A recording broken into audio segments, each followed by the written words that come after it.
Hi, and a very warm welcome to Wellbeing Mission Control. I'm always delighted when you can join me. It's a super beautiful morning. It's cool, it's fresh. There's a little bit of noise in the background, which I apologize. I think they're digging a tunnel through to the center of the earth. Who knows? But I've got a question. How do you decide what kind of a day it's going to be? What do you do? Do you check your horoscope? Consult the runes? Check the tea leaves in your cup? Who knows?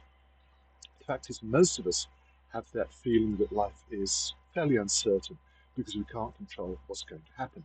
We don't know what problems we're going to encounter. How's the traffic? What are our colleagues like? What kind of problems are we likely to bump into? And that's all fairly valid. But we sometimes forget that we can choose how we react. We can shape our perception so that we're much more capable of dealing with some of the bumps we encounter along the road with calm, with creativity, without getting angry or upset, just being focused and deciding that it's going to be a great day. And that moment of decision begins when you wake up. I know it's a habit, but then pretty much everything you do is a habit. Think, we feel, we behave according to set patterns that are deeply embedded in the unconscious. So the habits are largely invisible, but the effects are obvious. And if you can get into this beautiful habit of waking up in the morning and saying, you know what, it's going to be just a wonderful day. It's going to be a great day. That won't necessarily improve the conditions of the traffic. It won't necessarily change the mood and attitude of the people you meet, but it will have a massive impact on how you react. This is about taking control over your thoughts and feelings, your behavior, and channeling that energy towards much more positive outcomes, positive results.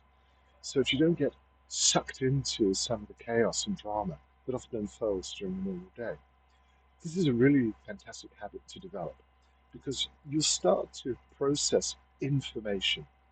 You start to pick up on the details that might have escaped you, but which are there.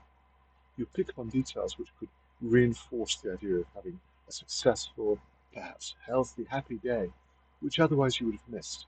It's about just setting the lenses, the filters in the right direction, because I just want to remind you the opportunities for feeling better, for being more in control, even for having a more successful experience of life, that's embedded in the vast amount of data that's flying around you.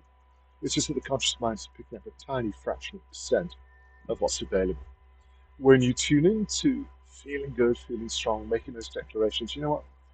It's going to be a great day today. It's going to be wonderful. You just feel more empowered, and then you just feel more capable of dealing with whatever you bump into during the course of the day. I'd love to know what you think. But in my experience, when you take on this habit, wake up and say, okay, I had a terrible night's sleep, but it's going to be a great day. I'm going to put aside those feelings of fatigue and anxiety, and I'm going to be confident. I'm going to enjoy this day to the full. It just changes the quality of everything. And because this life is a one directional experience, we really have an obligation to do our best to make the most of every day, of every hour, of every moment. Let me know what you think. I'd love to get your comments, your observations, share the experiences that you've gone through, which have shaped your attitudes and perceptions. It's always wonderful to share these things, not just with me, with others who might be interested too. And in the meantime, as they continue digging a huge hole on the other side of the lake, allow me to wish you a wonderful day. I'll be back to you again